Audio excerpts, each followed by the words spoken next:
Can I have your attention? Let's go. Let's go. The show. The show. You know. We're ready, so let's go. Oh. Think you're loud. You're in front of the crowd. Trying to steal the show. I know you so. You better prepare for war. Are you ready? It's now. Welcome to the show.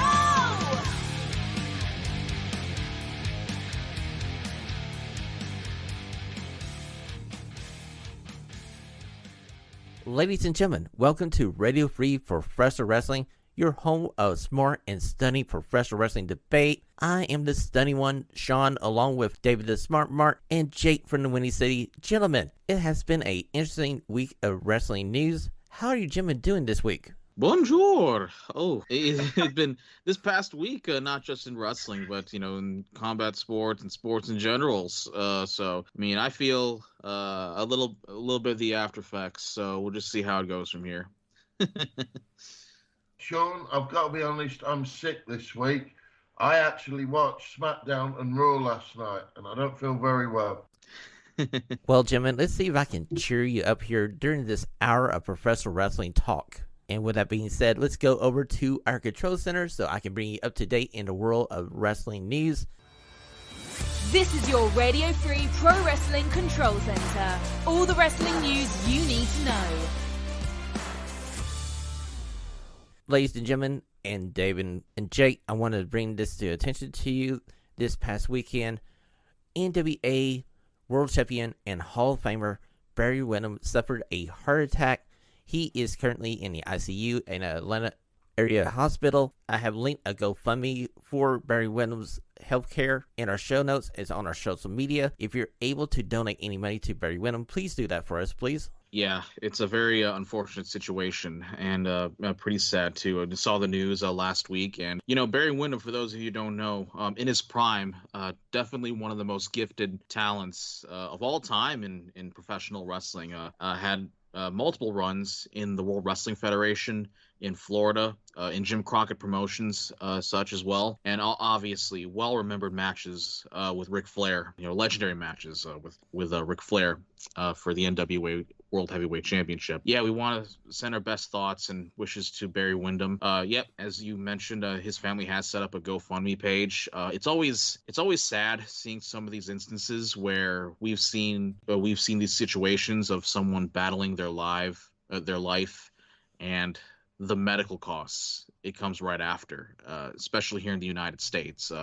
It's really a double whammy, seeing someone battling their life and then have to face the burdens on them financially. And nothing more much to say than to wish the best for him. Yeah, I just echo both of that. From over here in the UK, grew up watching Windham on. First time we got to see him really over here in the UK was when WCW Worldwide was shown. If you weren't, say, like I was, a huge American wrestling fan, you didn't know who he was, so that was the first chance you got to look at him. And I echo what Jake said, those matches with Flair, even though you sort of knew he was never going to quite make it with Flair, because it was just great storytelling. Fantastic stuff. And yeah, wish him and his family all the well. So donate to the Just Giving page. Simple as that. Yes, I'd like to send my thoughts and prayers out to Barry Windham and his family. We will keep you informed of the situation next week on Radio Free Professional Wrestling. There's no easy way to transition, so I'm going to slide over to our second news story of the week. And it concerns one William Regal, because last time we saw him, gentlemen, he was getting knocked out by MJF on AEW TV. Apparently, his contract has come to an end. Kana has given him out, and sources are talking about him going back to the WWE. Gentlemen, your thoughts? So yeah, this was reported on PW Insider and the Observer as well. There's still a lot of questions surrounding what William Regal's deal was. It's sort of unusual to have somebody come in for less than a year and then to be able to make an exit like this. I mean, there are a couple of options. Regal originally stated that it was going to be a 3-year deal. If that was the case, then he's being let out early, or there was some early out clause, or it was a shorter trim deal than he was stating publicly. So those are, some of the options what possibly led to this. I'm pretty curious to see and what kind of role he'll have if he does come back to, if the rumors are correct, if he does come back to WWE. Yeah, and latest today, I've been obviously he's one of my all-time heroes. I'm really, really interested in this. Jake, you're right again. He stated that he was there for 3 years, but it seems the latest today, literally prior to us recording, is that the contract runs out in now. Whatever contract it was, whether it's been shortened, whatever, you could make, perm anyone from hundreds of permutations, is that he's out in December and he's expected to go backstage to the WWE in January and join Triple H in doing the mentoring, coaching and booking role that he did so well in NXT. Now, what is interesting is, now where he's got this information from, I don't know. I have a good idea, but I'm not going to say. Conan, on his podcast this week, talked about William Regal. In fact, it was only released 24 or 48 hours ago, and he stated that Regal came in with the best of intentions, but he was, and again, I'm only going by what's said on this podcast, irrelevant of my personal feelings, that he was extremely disappointed in the backstage. The fact that no one wanted to listen, no one wanted to go down to the ring and be coached by him, etc. And Conan's quite specific about this. I recommend you give it a good listen. Obviously, take it with a pinch of salt, because no one, unless you're Regal, you don't know the actual reasons that you've done this. But it's interesting, this is coming out more and more. That's the crop of AEW superstars do not want to listen or be coached or seem to be improved. I choose my words carefully. And Regal was very disappointed in that, didn't like it, and so therefore, but apparently the being taken off in the ambulance it's like almost like a soap opera death. It's given him an out so he can, if he ever came back, he could come back and be in a feud. But he's gone. He will not be seen on television again, certainly for the foreseeable future. Hopefully he'll somewhat address this on his podcast on adfreeshows.com. Maybe he won't, explain the exact reasons, specifically behind the scenes, but hopefully he'll mention it at least somewhat in the near future. I would say it'll probably be till next year, though, Jay. It's a very good point, because on the Gentleman Villain podcast, he is very candid about everything, whether he'll be allowed. We all know Tony likes an NDA, so you don't know, maybe that's part of him getting out early, so, that he doesn't speak about the reasons why he wanted to leave or has left. We can only speculate on that, but yeah, it's a very good point. But I certainly couldn't see that happening until January, and he's clear. Mm-hmm. I mean, we look at Cody Rhodes, for example.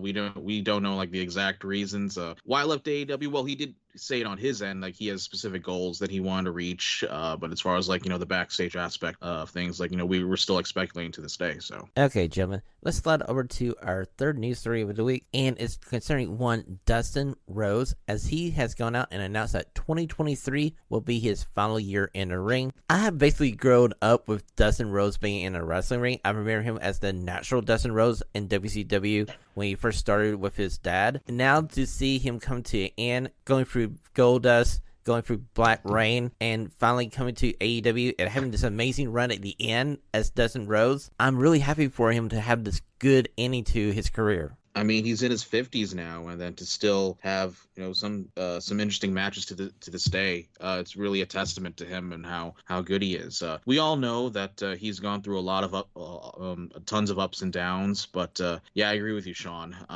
Look, I grew up watching him as Goldust in the 2000s, and at first I wasn't really connected to him the first run that he's had, but I will never forget he had an amazing run as a tag team with Cody back in the early 2010s, and had that amazing match against the Shield in back in 2013. So and how fun it was, and yeah, I mean, can specify it enough. So it's a great testament to him, and what a remarkable run. There has never been anyone else like Dustin Rhodes. I mean, he truly is a natural and has tapped into the emotions and entertained us for so long. So props to him. Yeah, Echo. It's almost like testimonial year for him. He can pick and choose what he wants. Like you said, I first saw him going back to the WCW Worldwide days of The Natural and going, oh, that's Dusty Rhodes' son. And then when he moved over to Goldust and actually realizing we just started to get Raw permanently live and not on a cut feed again, and it's like, oh, hang on, that's Dustin. And remembering how he hated the Goldust character, certainly initially, but he embraced it, and it's typical of the man that he made it work eventually. Like you said, Jake, you didn't like it at first, and I think a lot of people didn't because it was an openly gay character, even though he had Marlena as such on his arm. It was a character that he had to really, really make work, and that's testament to his ability. And bear in mind, as he leaves AEW, he is responsible for one of the best matches in AEW history, which was early doors against his brother Cody, that helped develop the fact that, AEW can put some good matches on there, proper wrestling matches, and that was a great piece of storytelling. And it's nice to have that for him to maybe go out with. Do you guys expect him after the end of this run? Do you think he's going to stick around in AEW, maybe behind the scenes in a backstage capacity, or do you think he's probably going to leave after this and maybe work alongside Triple H as far as like in their creative aspect? If he's got any sense, he'll get a WWE. I mean, don't get me wrong, his talent and his ability would be welcome at AEW, but I refer you gentlemen to my earlier statement about William Regal, and if that's true, then if they're not going to listen to Regal, they're going to listen to Dustin. So we'd be better off going to WWE. Okay, so I agree with both of you guys. I feel like Goldust needs to belong in the WWE Hall of Fame, and having Dustin Rhodes and NXT as one of your trainers, that along with Regal would be a powerhouse team to develop new wrestlers as you're going through the 2020s into the 2030s. That's a pretty good point. Yeah, good point. Yeah. Okay, gentlemen, our next news story concerns a couple of returns to WWE. I will start with the first one. Back on Friday Night SmackDown, coming back from some couple of really awful knee injuries, Tegan Nox has made her return. We saw her come in and make a save for Liv Morgan as she was battling damage control. I'm kind of happy to see Tegan Nox back in WWE. Yeah, when Triple H took over WWE Creative in July, we've always talked about him potentially re-signing stars that had been released under the previous regime, and there was a lot of names that were speculated about. One of those names being Tegan Nox, and it was a pleasant surprise seeing her, and it was a report on Fightful Select that despite Tegan's return not being telegraphed eternally in the company, the deal for her to return has been made for some time. So I thought she did pretty good in fighting against trying to fight off against damage control, and pretty pleasant that to see her back. Any wrestler that comes out to Tel Aviv by Bewitched gets my vote. So I'm glad she's back. That's an indie for you. If you get it, you'll know what I mean. I always liked her as Nixon Newell. She hasn't cut up many trees in the WWE, mainly because of injury, which isn't her fault. So I'm wait out with hope. Exactly, David. We wish her the best in this run in the WWE. We're hoping that she gets a chance to show what she can do, because if you go back and watch some of the stuff she did before she came into WWE in the short period of time she was there in NXT, she's one of the best female professional wrestlers around the world, and she just had a run of bad luck. Mm-hmm. Yeah, a little bit of a bad luck right there. So we'll see how she does over here with Hunter with the book. So okay, gentlemen, last story of the week, and it's kind of an interesting story. If you watched Impact Wrestling last Thursday, they showed a homicide on TV because they written off Eric Young, and reports are Eric Young might be going back to WWE. Did you guys see the segment by chance? Unfortunately, I did. I don't watch a ton of Impact Wrestling, but I mean, this is definitely not what was like the last time I saw it.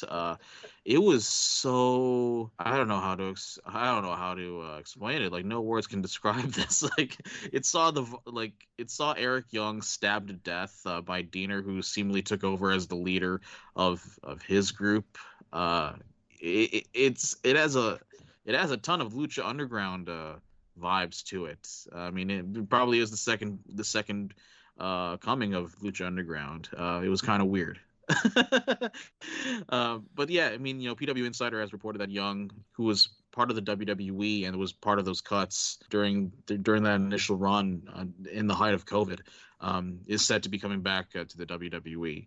But it'll be pretty interesting to see what's going to happen to him. But yeah, I mean, man, that segment last week at Impact, goodness gracious, it left like, oof, like what the hell's going on here? I've not seen it, and I really don't want to. If Eric Young's going to WWE, fair play to him. I don't mind Eric Young. He never offends me. I'm all up for a sanity reunion. But that's, yeah. Jake, you've summed it up. I didn't see it, and I'm glad I didn't. Yeah. I mean, it's Eric Young. I mean, he's up there. He's getting up there in age too. So yes. Don't see him as like a very relevant star in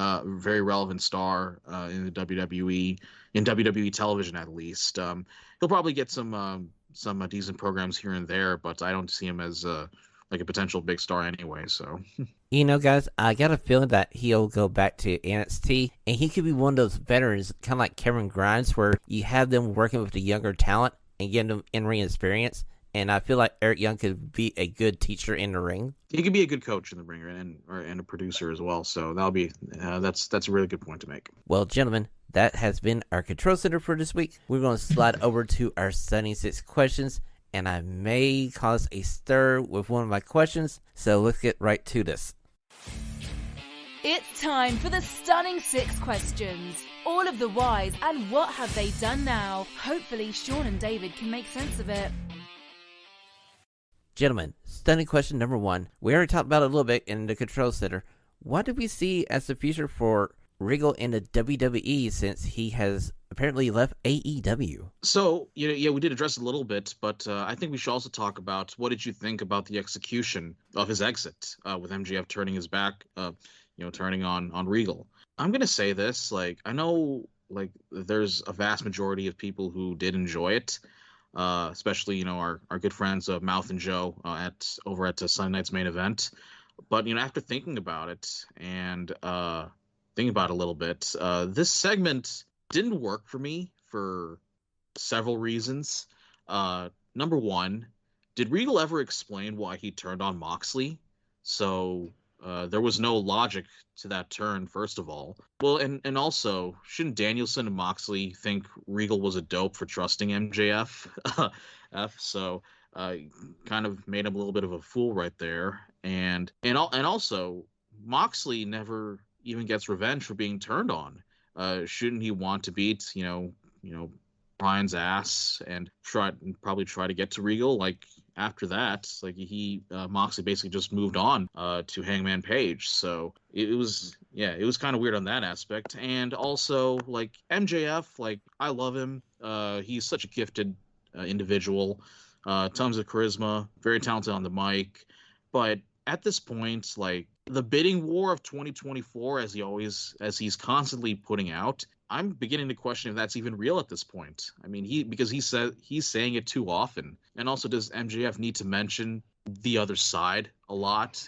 When does it lose steam as a way to get heat? You know what I'm saying? Like, you're mentioning, oh, Jolly Good Saint Nick or the game trips. I mean, at some point, it's really gonna turn people off if he continues to go that route. So yeah, I mean, sure, some certain points that were decent, but overall, I wasn't really a fan of the execution of the segment last week on Dynamite at all. Politely put, Jake, it stunk. As simple as that, it stunk.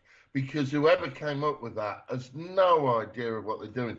All the points that you made, it's made Moxley and Danielson, 2 of the 4 biggest stars now, including MJF remaining, look stupid. Absolutely stupid. Makes it look foolish and weak, in my opinion. Yeah, it's just absolutely stupid. As they're doing it, you can see it coming. You can see it coming a mile off. Little signs should have come on the crowd in the background. There's about to be a heel turn. And I think it was done. I personally think that they finalised what they were going to do with Regal at the last minute, and they didn't know what to do. But it does give MJF the full blown heel turn, so he's going to get more of a heelish reaction than a face reaction because of what he's done to Regal if they keep it fresh in their minds.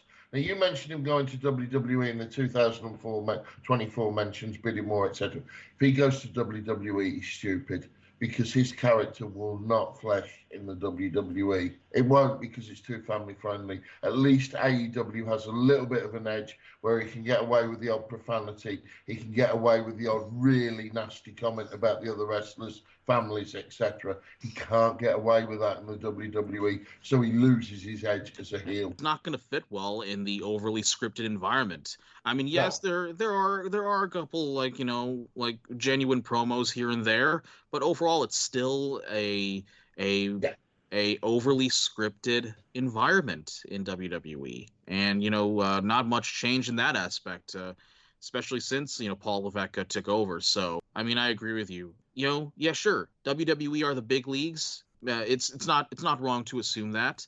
But, the big leagues doesn't always mean that you'll get the best character. Gentlemen, I agree with both of you. Now, going back to the original point you had, Jake, I felt like, when a director has two endings to the movie, they don't know which one they want to do, they decide, oh, hey, we'll do both. Because I felt like the one with Moxley in the ring telling Regal to hit the turf and run would have been just fine. That's a good way to write Regal off. We didn't need to see him with MJF the following week. But somebody in AEW decided, I don't know which one I want to do. Let's do both. Let's just entertain the crowd with this segment here. We have MJF, and it makes Regal look like a complete idiot because Regal should have saw this coming because this is Lord Regal. He's the master of being a heel. He should have saw this heel turn coming. He should have seen this coming. And Max said it himself. Like he mentioned that Regal told him that he's got a lot to learn, but he made a deal with the devil. There will be a little bit of an update. Probably it's going to be more of a kayfabe update. But AEW did issue a press release and noted that William Regal's status will be addressed on the Ring of Honor Final Battle media call on Wednesday, going into the show. So it'll be pretty interesting to see what will be said there. But yeah, I mean, I just wasn't a fan of the execution of the segment at all. I mean, it didn't make anyone look good, in my opinion. I mean, sure, MJF got a couple of pointers there, but the logic was not there. Like, I can't stress it enough. Like, too many plot holes that were not filled, and yeah, I mean, it still left many fans confused, in my opinion. So now getting to your MJF to WWE point, MJF reminds me of EC3 about 4 years ago when he was coming off that hot run in Impact Wrestling. Good point.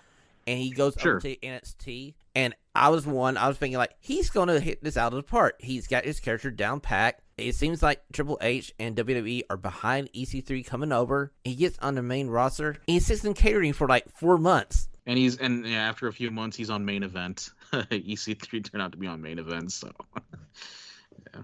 I am the proud owner of the one and only EC3 WWE t-shirt. I have one. I don't know if that's something to be proud of these days. So, true, but at the time I thought it was a good idea. Okay, point noted.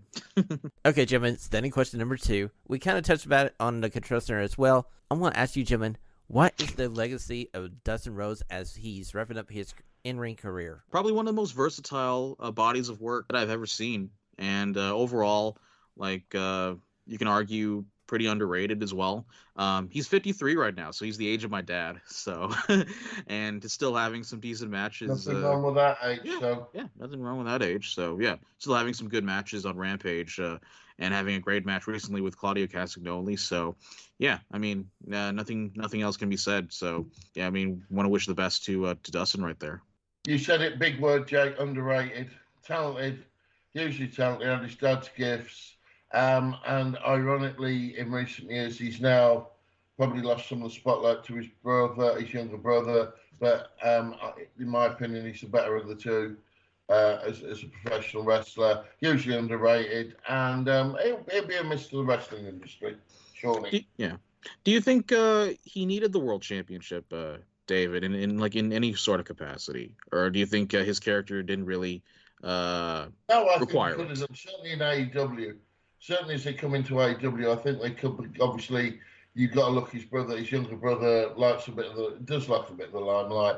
He's very political, and I suppose his answer was giving him his brother a job. But yeah, for me, he could have been he could have carried it very, very easily. Okay, so I'm going to go with, you know what? He didn't really need a World Championship. He's kind of like Mr. Perfect, solid in-ring wrestler who was so over with his character as Goldust, he didn't need the world title to draw heat or be one of fan favorites. You know, he was either loved or hated. He had the ability to switch that crowd whichever way he wanted to. Yeah, same as Scott Hall and Razor Ramon. So, like, you know, they so amazing characters that probably didn't need the World Championship. So, yeah. Now, what I'm going to remember about Dustin as he's wrapping his career up is, like, can you imagine being underneath that shadow that was the shadow that his father cast over? He was such a legendary wrestler in his own right, Dusty Rhodes, and here comes his son into the same profession at, like, 16, 17, 18 into WCW. And I can't imagine what the pressure was and how he had to deal with that day in, day out. And over the course of a 20-plus year career, Dustin has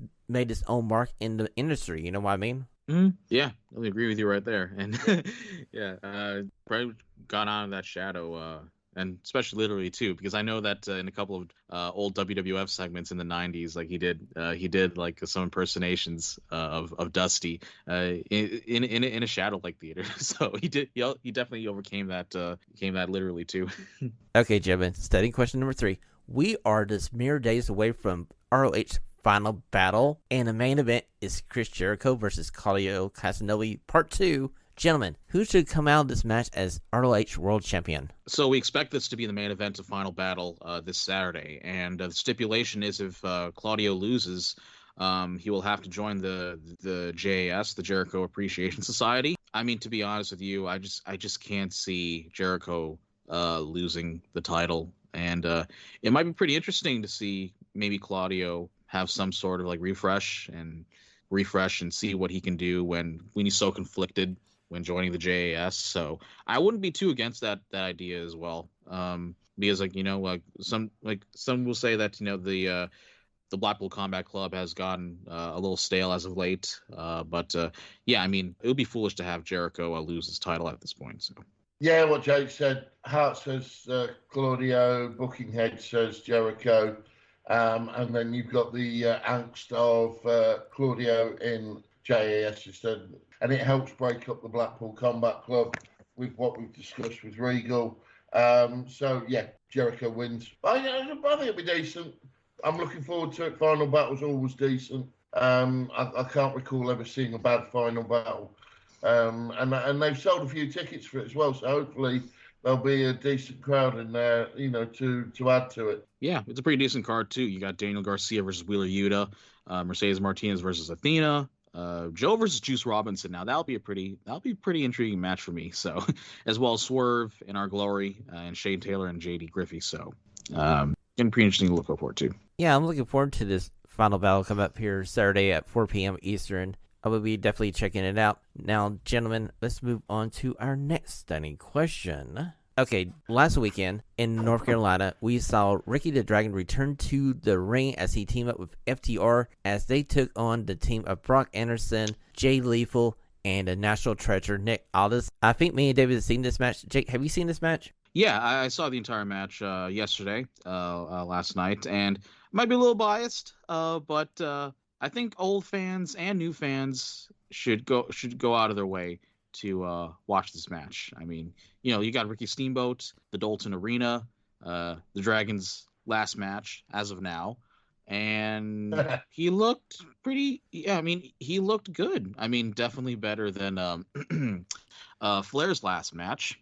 It's probably like a low bar right there, but he still connects to the crowd like no other, and it looks and moves like he's still got a few years left in the ring. I mean, especially that takedown arm drag, say it backwards, arm drag takedown, Jay Lethal, and he connected that very well. And props to Lethal as well for also making Ricky look good as well. I mean, he really is talented in helping others in the ring too. Yeah, what Jake said. I can't add any more to that. He's a legend. And again, going back, this is one guy. The first time I definitely saw him was WCW Worldwide. I can't believe that's 3 times in one podcast. I've referenced that television. WCW Worldwide. But yeah, legend, absolute legend. And if it is, obviously wrestling retirements are taken with a pinch of salt. It was certainly way better than Flair's last match. Jake's bang on. In fact, it was a pretty decent match, to be fair. And there was a lot of reasons for it because you had some talent in there that looked after Ricky. I mean, tagging with FTR too, so you can't go. Yeah, FTR. You got Kings Lynch's finest in there, mate. That's all you need. You only need Aldous in there to make me happy. But yeah, it was brilliant, and good luck to him, Shawnee. Yeah, I just want to ask to you guys, what do you talking about the legacy of Ricky Steamboat, which do you think was the better match? Was it Savage versus Steamboat or Flair versus Steamboat? Flair for me. Flair Steamboat matches were brilliant. Yeah, no, that's a no-brainer. Sorry, Joe. Yeah, Flair Steamboat for me as well. Well, first of all, they have 3 matches, and all 3 of them, it just felt like it was ahead of its time as well. So exactly, gentlemen, I agree with you. If I wanted to show somebody who's not a wrestling fan why I love professional wrestling, I'm like, hey, go to YouTube, check out Ricky Steamboat versus Ric Flair, watch the trilogy. If you don't understand why wrestling is so cool, this is why it's cool. This is when it was done right, and they're 2 masters at their crafts. And for the show this past weekend, as soon as I heard the first note of Ricky Steamboat's music, I got chills down my spine.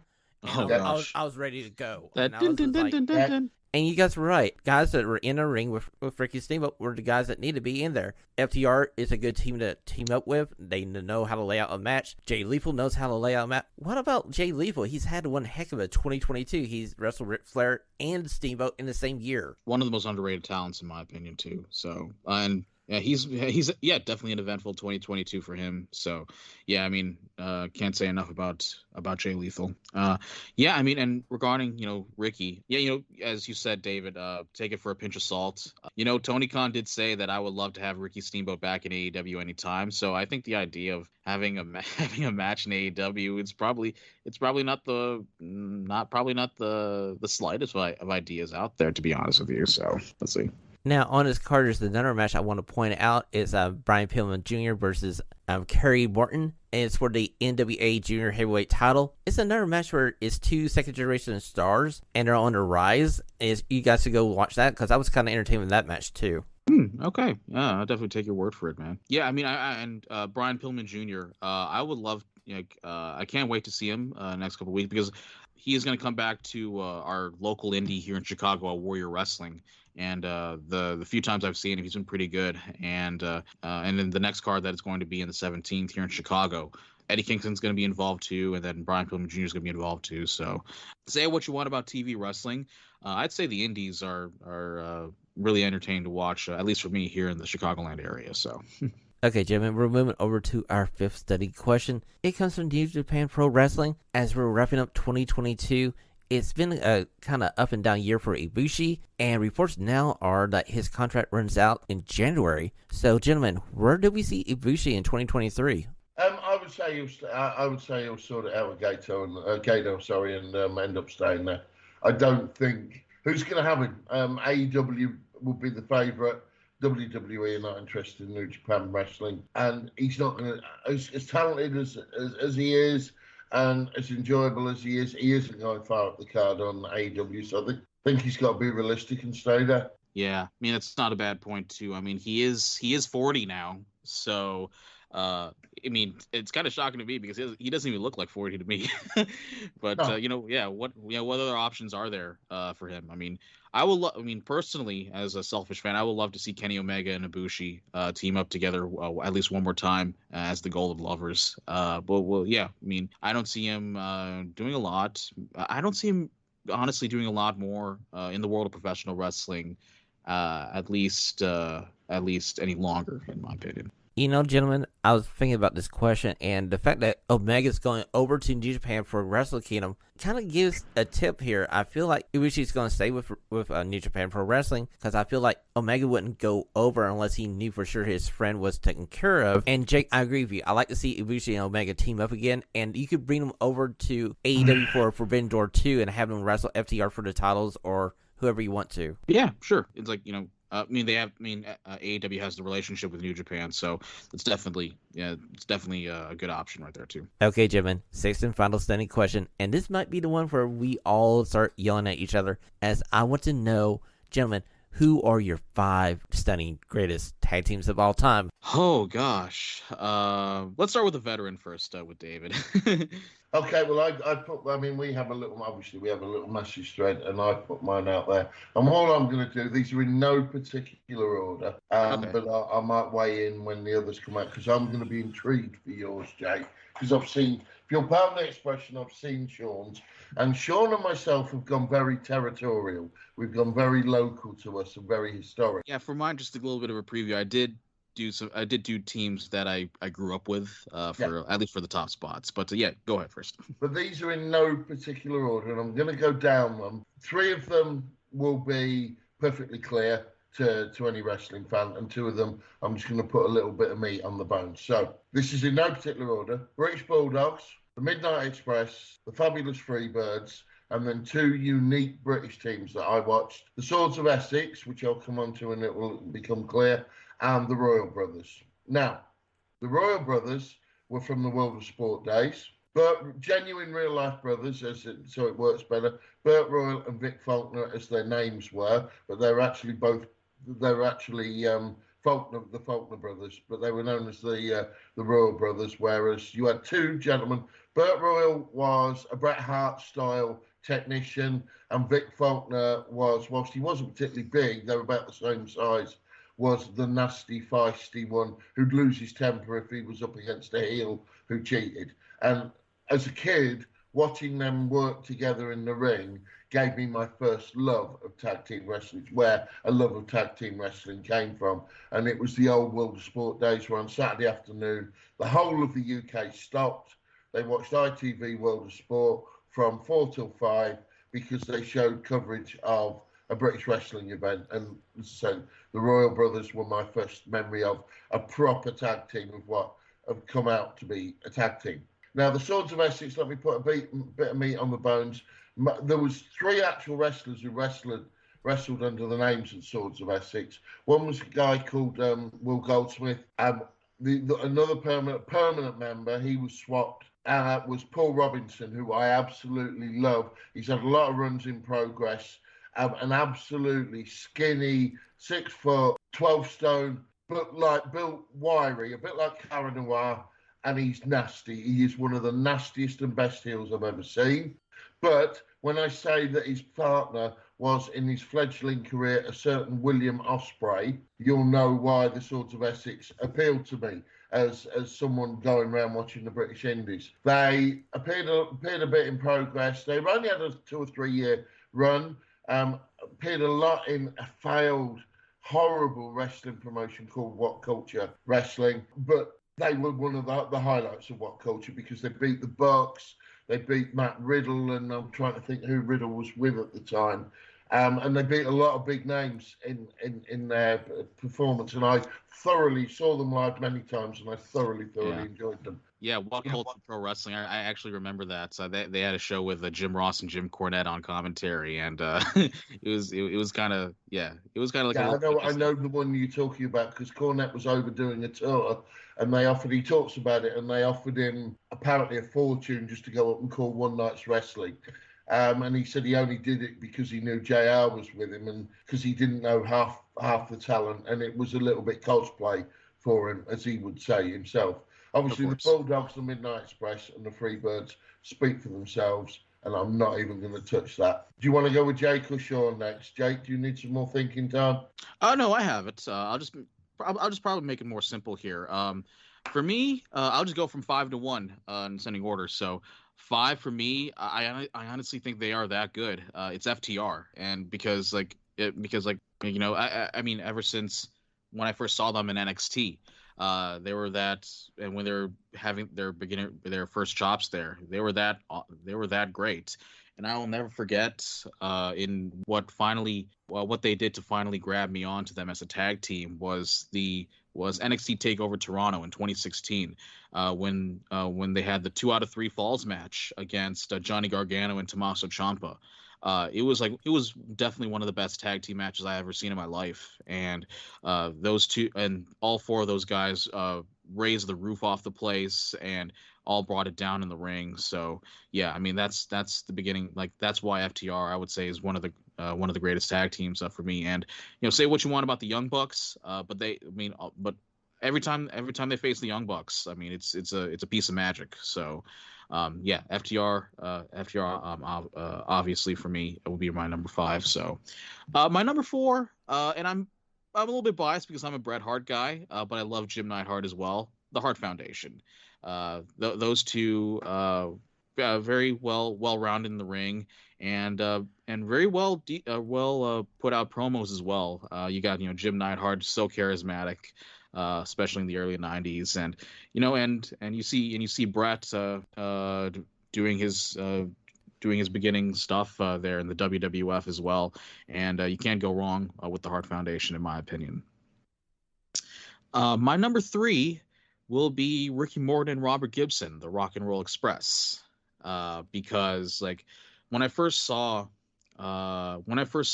Jim Crockett Promotions when I was obviously I wasn't around at the time, but when I saw it in the WWE 24/7 channel, they were the act that really stood out to me, and had some tremendous programs, especially against Jim Cornette and the Midnight Express, as well as the Andersons, the Minnesota Wrecking Crew with Ole and Arn Anderson.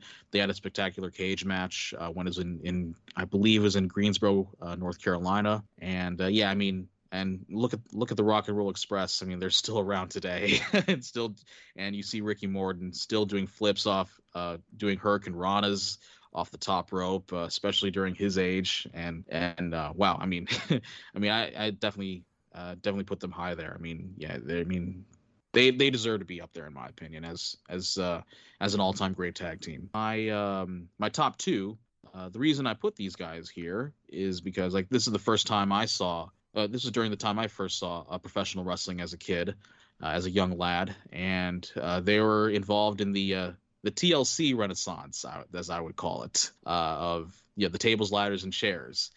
When I first saw my first WrestleMania at WrestleMania, which is WrestleMania 17 on VHS, I was in awe of what these guys can do in the ring. So my number 2 would be Bubba Ray and Devon, the Dudley Boys. These guys are 2 badasses. They never take crap from no one, and yeah, I mean, definitely one of the most decorated tag teams in my opinion, and probably and they even said themselves won the most tag team titles out of all the tag teams out there too. So yeah, the Dudley Boys, and to see what one of them has evolved into with Bubba Ray. See, it's so gifted in the mic as well and so charismatic. So yeah, I'd definitely say my number 2 would be the Dudley Boys.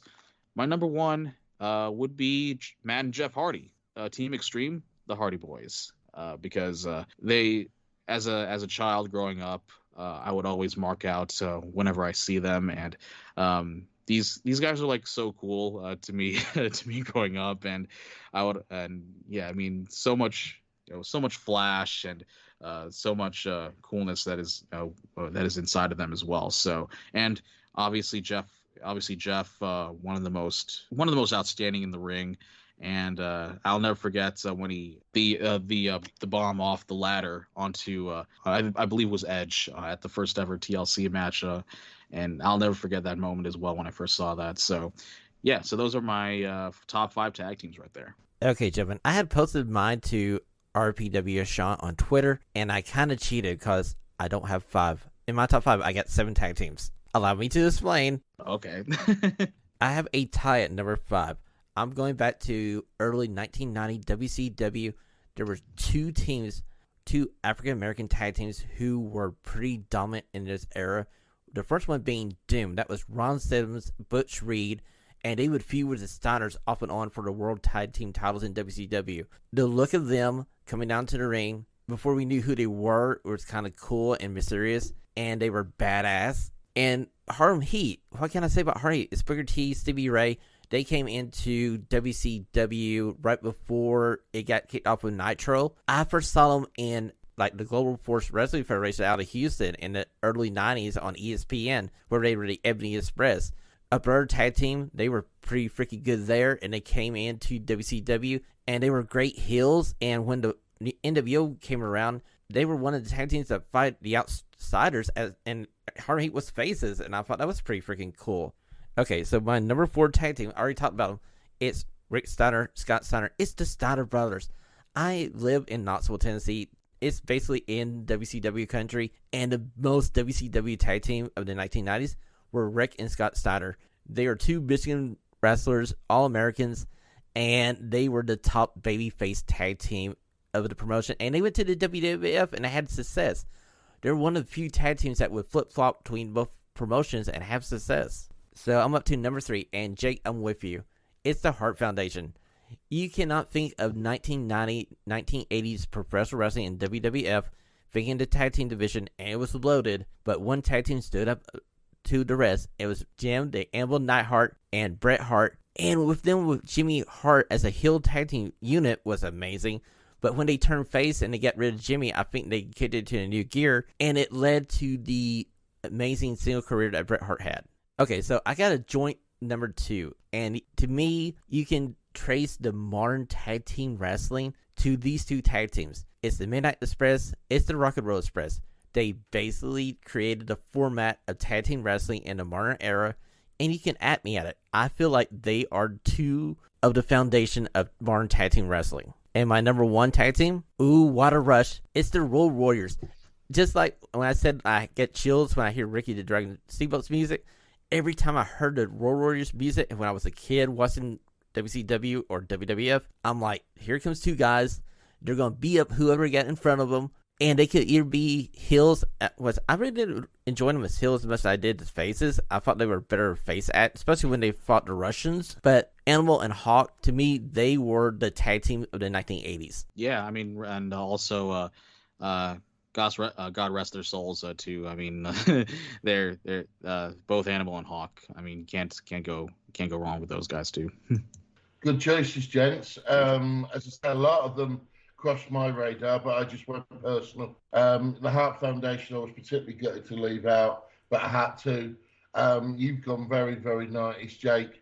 We never even mentioned Edge and Christian, never really even got a mention, particularly for their contributions in that ladder match TLC trilogy that you talked about. Yeah, some good choices, gents. Guys, it's kind of hard to do these lists because you got so much personal bias because especially with me, I literally went to the 80s and 90s, and if I said current era of professional wrestling tag teams, yes, FTR would be in there, the Young Bucks would be in there. I would put Edge and Christian into the modern era as one of the best tag teams as well. Oh yeah, absolutely. Especially with Edge, having his first chops there, and as a stepping stone for him to as one a tag team, obviously. So yeah, I mean, especially that bump off the ladder when he speared off Jeff Hardy on the top when he was clinging to the titles. So yeah, can't go wrong with that too. Jake, that has to be one of the most iconic spots in WWF/WWE history. Oh, absolutely. Yeah, without a doubt. Well, ladies and gentlemen, we have made it to the end of another edition of Radio Free Professional Wrestling. Before we go, let's do some amends here. Please go over to our Facebook group, Radio Free Professional Wrestling, where once you join, you can help us decide the 2023 Winston Awards, which will be coming out to you as our Christmas gift on December 25th, Christmas. We'll be releasing our special year-end award show. Please check that out. Also, while you're at it, go over follow us on Instagram at RadioFreePW, where I have put up the full interview that I did last week with Mia Smith. I feel like it's one of my best interviews that I personally have done. You can also follow us on Twitter at RadioFreePW. Gentlemen, where can we find you on the Information Superhighway? In the Information Superhighway, you can just follow me simply on Twitter at Jake Olinar and on Instagram at JakeOlinar.mp4. And it's a pleasure to be here with you guys again here on Radio Free Professional Wrestling. Big Dud 6, D Brightly on the Twitter thingy, Dewberry Firkin, David J. Brightly on Facebook. And if I get an extra 10 followers this week, I shall post naked pictures of the 3 of us. Hell no. Do the ladies really want to see us in that? Oh God, yeah. God, they do, Jake. Yeah. Really? Bear in mind, you bring the average age of the group down to 74. Okay, I'll take your word for it, probably, but what an end. Sean, save us. Ladies and gentlemen, please join us somehow this Saturday for RFPW World of Sports. We'll be recording probably hours before England versus France, and we'll figure out if I know where my butter's breaded or not, on which team I pick. I'll just leave it to then, okay? But until we see you next time, maybe this is me and Jake, because somebody might get canceled. Stay stunning. Brother. This is Sergeant Arms of Christina on behalf of the guys. Thanks for listening to today's show. Please head over to Apple Podcasts and leave a 5-star rating and a review. Until next time, the liberation continues.